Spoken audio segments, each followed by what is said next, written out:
Remember when I told you before? Oh, 'di ba mali-mali na agad. Pero I'm just gonna do this video ng as in walang cut, and also like I need to be careful din sa mga sasabihin ko, and as much as possible, hindi i-overthink yung mga bagay-bagay. At saka yung pag-grammar mistakes and all, ganyan. But anyway, remember na I told you before, be ready. Are you guys ready for me to yap even more here sa my channel? Kasi na-miss ko rin naman kayo. Na-miss ko yung podcast. Wait lang. Kunin ko yung tubig ko. And also, by the way, medyo masakit na lamunan ko kasi nga I had a good time nung Halloween weekend, and that led me to a thought na why not do a podcast right now instead of like waiting for my time to upload the vlog, kasi feeling ko ngayon nga isa to sa avenue ko nga before na where I can just really talk to you guys. I can just really express myself. So this is me trying, wow, by Taylor Swift. Pero anyway, yun nga. Naisip ko lang to kanina. May mask pa ba? 'Di ba, attention span, may mask pa ba sa kapitbahay? Mask ba yun? Decoration. Anyway, naisip ko lang 'to kanina nung pauwi ako galing gym. Yes, nag-gym po ako kasi you can do things, two different things na opposite, 'di ba? Healthy tapos iinom, ganyan. You can do it at the same damn time. So yeah, after ko mag-gym, um, nakita ko yung mga leaves, ganyan. Kasi, by the way, ang favorite season ko so far is um autumn or fall. I keep saying fall, ganyan. So, yeah, nakita ko yung mga leaves, it's slowly losing its colors. And I feel like it's gonna be a good topic for me to talk about season and the hard pill to swallow, which is you will lose yourself. And but also, since yung two different topic na yun, good reminder siya to move forward. So yeah, let's start with season. So na-start ko, eto naman yung buong kaya nga sinasabi ko sa inyo kasi parang feeling ko nagfo-focus na ako sa vlogs, ganyan, showing you guys how does the live NCA looks like through my vlogs. And yung sinasabi ko nga, you can do things at the same damn time. Parang feeling ko kasi na lose ko yung part of me na expressive ako, multifaceted, wow, faceted ako, I would say, na literally kaya ko mag-talk, kaya ko mag-express ng mga thoughts ko and do this. So, parang inisip ko, bakit ako magpo-focus sa um, gawa lang ng vlogs, ganyan. And sinabi ko yung season ko before, nung start ko, before ko start yung live NCA season ko na to, um, sabi ko nga, yung mga bagay or like life has its own season.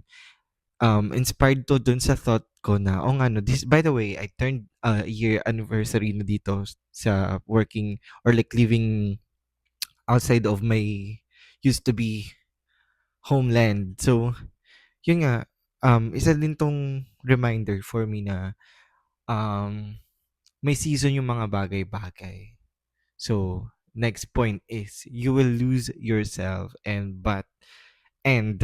it's okay, but you will always be able to find yourself back, to find your spark again.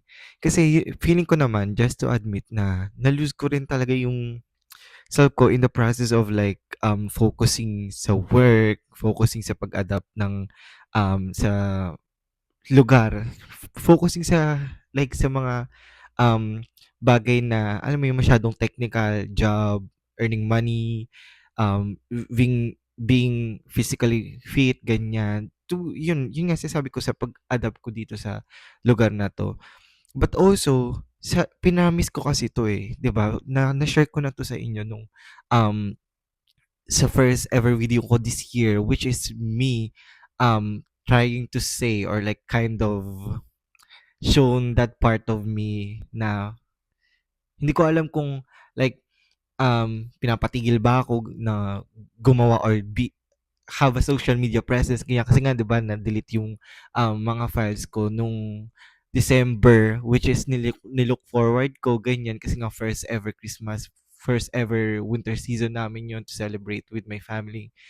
Tapos nawala yung mga ano ko, and through that parang yun yung point na gusto kong i-share na nito-nito ko lang na parang 'pag nagiging inactive ako sa social media, inactive ako sa pag-exist loudly, na sinasabi ko minsan sa mga post ko na I chose to exist lively.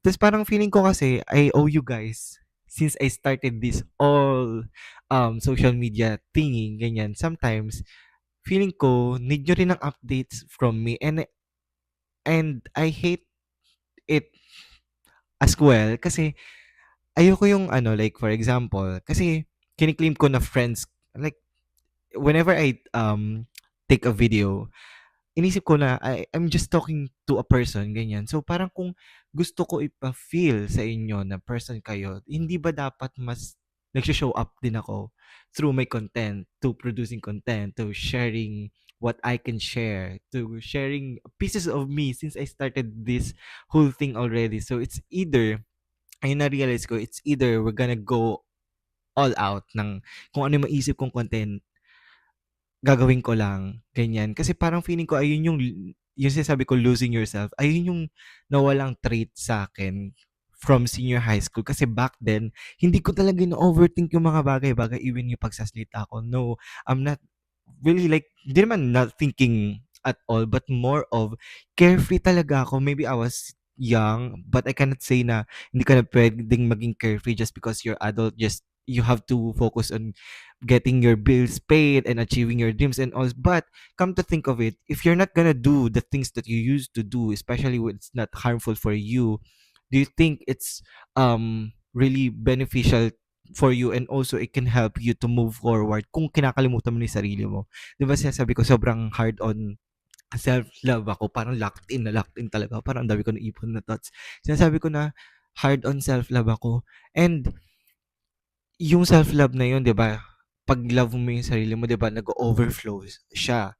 Nag-o-overflow siya, and yung my avenue of me overflowing yung self-love ko is existing, producing, sharing the things that I enjoy online, the things, my thoughts, my words, my presence online. Kasi nga sabi ko, it's either I'm gonna do it or stop this at all. Kasi that's one thing na that crossed my mind before moving here, kasi sabi ko, yung season na yun, may baka syempre darkest season pa rin na pinagdaanan, ganyan. Kasi nga, yung whole idea of this, it's too much for me, and di ko alam kung share ko siya mamaya. But, yun nga, sinabi ko na, ano yung sinasabi ko kanina? Oh, this is me, like a typical friend na nawawala sa thoughts niya. So, sinasabi ko nga na parang it's either I'm gonna do it ng all out, ganyan, hindi ko isipin or hindi. Kasi nga, nag-cross yun sa, yun ito pala yun. Nag-cross yun sa utak ko before ko gawin tong, yung pag-move out. Yung video na ginawa ko before kami mag-move out, kaya may sit-down video yun. Naisip ko yun, what if yun na yung muna yung ano ko, last video ko, until nandito na kami. Tapos okay na, ganto ganyan. Hindi ako magvo-vlog not unless no kapag ano ako, kasi nga in my mind I'm turning a different um job, ganyan, different path, ganyan. So inisip ko dapat focus ka lang muna sa ganito. Dapat eto lang muna gawin mo, wag kang mag-vlog. But also that's kind of terrifying and also alarming for me, at least, kasi I wanna also keep the promise to myself na, kasi I considered it somehow na parang ina-abandon ko na rin yung self ko. Kasi what do you mean you're not gonna do the things that you love, that you used to love, and I'm still loving it right now? Just because you have to prioritize something. Bakit? Bakit mo question yung capability mo to do things all at the same damn time? I'm working now and I'm doing vlogs, I'm producing content. So, inisip ko, kung nagpadala ako dun sa mga thoughts na yun na like, kailangan focus ka, kailangan serious, serious, serious, serious, ganyan. Where I can just do it, like, just moving forward. Maybe that's, and maybe it's easier to said than done, or it's easier to say it now because I've been through that um already. And maybe ito yung perfect timing to remind you as well, if I can do it ng ganon, you can do it too. All you have to do is keep promises to yourself. Kasi yun nga, kung hindi ko rin talaga kinip yung promise na yun sa sarili ko na like, um, or yung mindset ko na kapag in-stop ko talaga at all tong ganto ganyan, feeling ko kasi mawawala talaga ako eh. Like, yung real na mawawala ako sa yung grit na paggawa, pagiging artistic. Eh, ever since growing up naman, you can literally say, or like siguro kung may mga nakikinig pa sa akin na kilala talaga ako personally ever since, na tungtungan, especially sa mga teachers ko before, or like mga classmates ko, yung mga friends ko na alam ko namang na kasama ko na ng long time ago kasi yung circle namin like maliit lang. If you guys don't know, I came from small, or like ano yun, hindi naman distinct, common naman din kami, pero but more of me, I would describe my personal life in this sense na yung circle ko, sobrang limited lang kasi kung hindi kita kilala na galing ka sa, I hate to mention this but I have to, kung hindi kita kilala na galing ka sa section 1 or like yung sections ng malapit lang sa proximity, hindi talaga kita matatandaan. Not unless may personal interaction tayo, ganyan, naging classmate kita before, yun, natatandaan ko talaga lahat.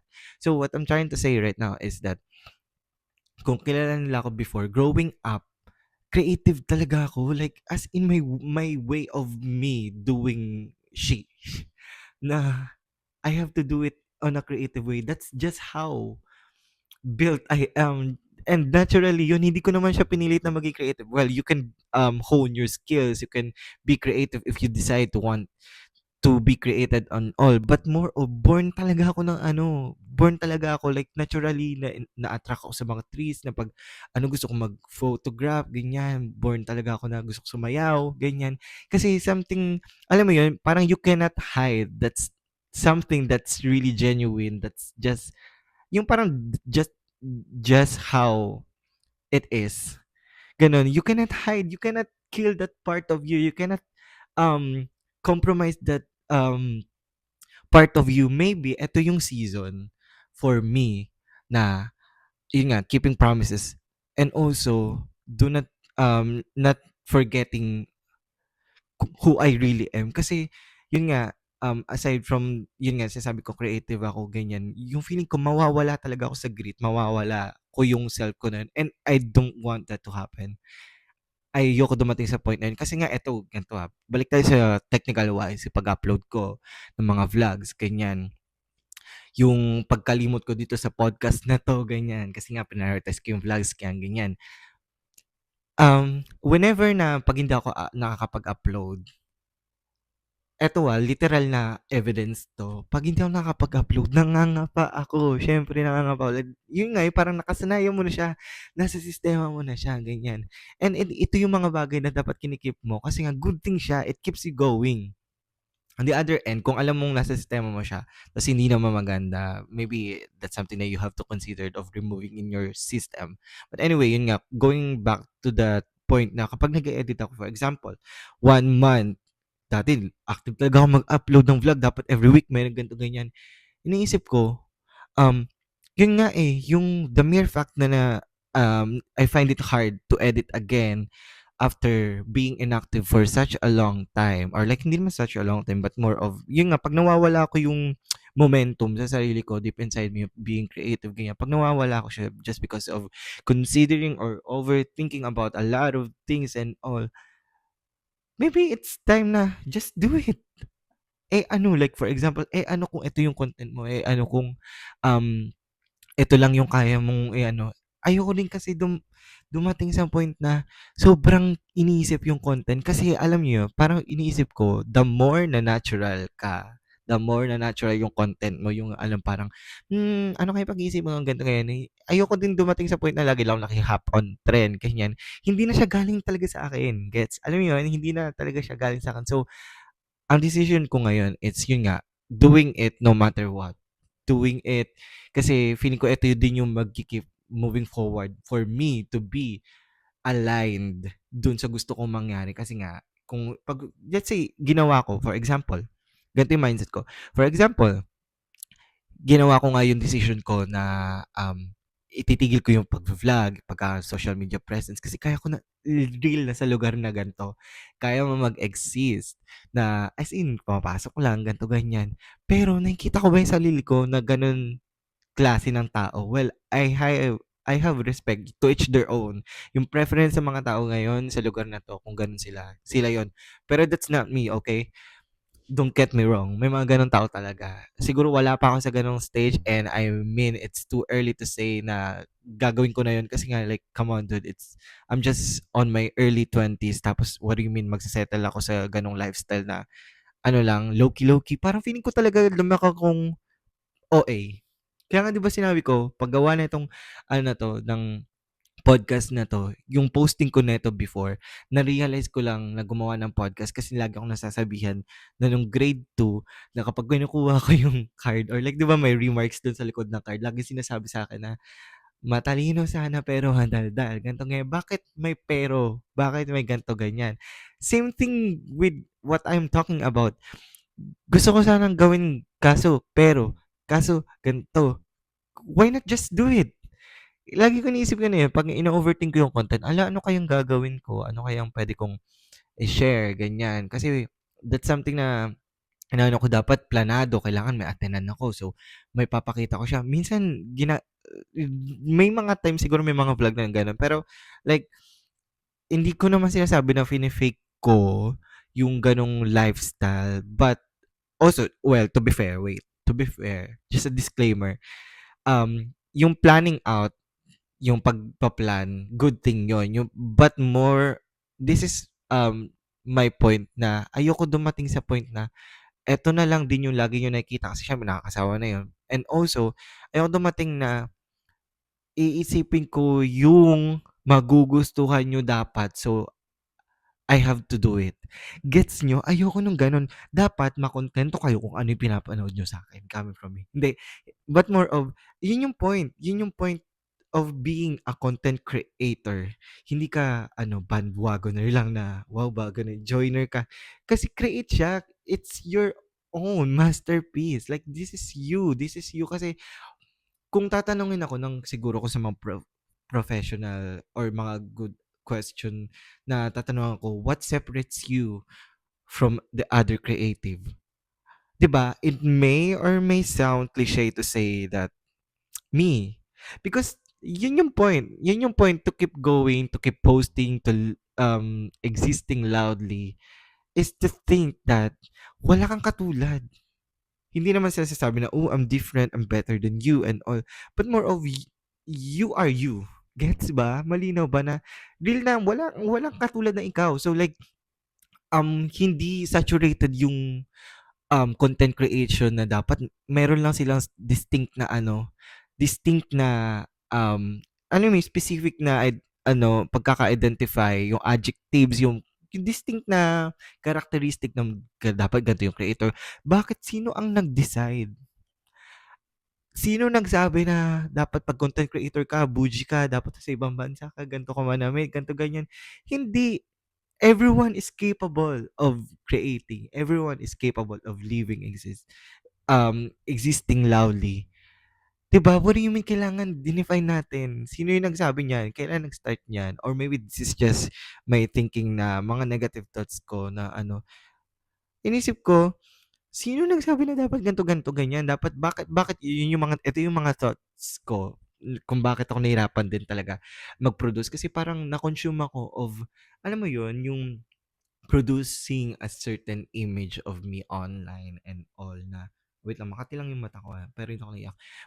Producing a certain image of me, parang feeling ko ano na siya, hindi na siya tao. I mean, tao naman siya. Parang nafe-fake kan din ako and hindi ko siya branding na fake, ganyan.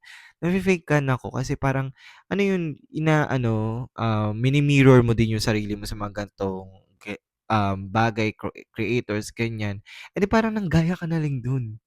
Hindi weh, dapat meron kang distinction. Hindi naman distinction na you are different and all, but more of maybe may mga similarities kayo, ganyan. Puwede kayong magkaroon ng parehas ng mga ano, kasi totoo naman hindi ka naman you may think na different ka talaga kaya hindi ko kine-claim na different ako, but more of, may kakaiba kang way of doing it, but it doesn't mean hindi ano ka talaga, different ka from other people, ganyan. So, ang dami ko thoughts, 'di ba? As in improve 'to, ganyan, improve 'to. And also kaya pala na reason kung ba't ko nagagawa 'to kasi I've been listening to podcasts even before nung hindi ako po-produce ng podcast. Ang pinapakinggan ko, ang mga bigay pa. Ang mga pinakinggan ko is si Yani, ang walang kwentang podcast, ganyan, and Chicks to Go, Chicks to Go, hindi po bayad 'to. Chicks to Go, Chickstars, oo, yung Chickstars, ta's Dog Show Divas lately. So, 4 yung mga pinapakinggan ko lately. So, yeah, ayun lang naman yung gusto kong sabihin so far and ano bang lesson nito? Wala din, eh, isa din that's something na gusto ko din sana, i-share. Bakit kasi nung start ko 'tong podcast na 'to, bakit ang goal ko next is dapat may lesson sila. But what if wala? O wala akong kailangang ayun nga yung gusto ko, like, just do. That's the whole point of a podcast na as in para lang siya ng hangout session. Gusto ko, yun yung sinasabi ko, 'di ba? Sinabi ko sa posting or sinasabi ko yan na para lang siyang hangouts, with your friend. So, kapag pumunta ka ba, let's say for example, 'pag nakipagkita ka ba sa friend ko, o maybe may mga other times na intentional kasi they ask for a certain point, ganito, ganyan. But when you really, really dive in or be in a conversation, lahat ba planado? Hindi naman, 'di ba? So, that's something that I wanted to portray or I wanted to do here on my podcast, on my podcast, or in this avenue that I have created, or like I'm claiming my avenue to express myself loudly is be to just be myself, to just say whatever I want to say as long as it's not really offensive and all, kasi that's something na gusto ko din naman i-consider along ng podcast natin kung ano-ano pinagsasabi ko, ganito, ganyan. So yun, after nito, hindi ko rin alam kung anong ano ko, but this is me again trying, and this is me again keeping promise to myself. And this is me being committed again to what I'm doing kasi nakalimutan ko i-mention sa inyo, we just hit 1K last May. And yeah, isa rin palang reason kung ba't ako napa-pause for a while ng mga ano-ano. Kasi may gustong-gusto akong gawin na video, hindi ko siya ma-release. But it doesn't mean 'pag may isang bagay na hindi ko magawa for now, it doesn't mean magsa-stop ka. It doesn't mean dapat nakadepende yung buhay mo, na gagawin mo, yung mood mo dun sa isang bagay na yun. Hindi ka na mag-e-exist, hindi ka na gagawa ng video, hindi ka na gagawa ng mga bagay-bagay, 'di ba? Parang ano yun, eh, di ang bilis ma-shaken ng passion mo. Ang bilis ma-shaken ng grit mo, yourself. Ang bilis mo naman maapektuhan. No, hindi ko naman invalidate na yes, ano naman yun, valid yung naramdaman ko. Siyempre, parang disappointment din kasi sinet mo yun. Pero yun nga, just be, just exist. Kasi time will come na magagawa mo yun. And you just have to trust yourself. Ganyan. Kasi, eto na, last na. Narealize ko lang din, what do you mean sabi mo, passionate ka, ganyan, as a person. Tapos, nasaan yung mga content mo? Alam mo yung parang inisip ko minsan, dapat kailangan mo magkaroon ng third person's point of view. Hindi ito sa kinoconsider mo too much yung mga, ano sasabihin ng iba, but more of, ikaw ba, ako, as a consumer, if I am going to put myself as a consumer, hindi ba, kasi na-feel ko to, may pinapanood akong, by the way, may pinapanood akong YouTubers before, mga international YouTubers. Tapos they stop producing content without notice. So how would I feel? Kasi I know how it felt pala. I know how it feels na alam mo yun parang ano, "Nasaan ka? Eh, pinapanood kita." Kasi yung pag-produce ito yung perspective ko, yung pag-produce ng content and produce yung pagpapakilala mo, pagpapakita mo sa sarili mo sa ibang tao is a commitment and yung parang ano siya, eh, at least be a decent human being or like or they have their reasons naman but I would understand but me ayoko nang gawin yun. That's something na ano, one trait about me is something, is like, kapag nangyari na siya sa akin hindi ko na siya gagawin para sa iba. So, yun in terms of content creation, nakikita ko ba yung sarili ko na parang, oh, gagawin ko yung first yung hindi na ginawa yung hindi nagpaalam ta's walang paalam talaga, wala na, nag-vanish na lang siya, ganyan. Ta's, nakikita ko ba yun nga sinasabi ko yung passionate ka ganito, ganyan. Love mo yung ginagawa mo. Yung love kasi parang sinasabi na parang feeling ko ang overrated dapat love yung extravagant gestures, ganyan. Pero the true definition of love is, yun nga, lagi pa rin tayo babalik doon sa Bible verse ko, ganyan, 'di ba? Love is patient. Eh, yun yung pine-pressure ko, eh.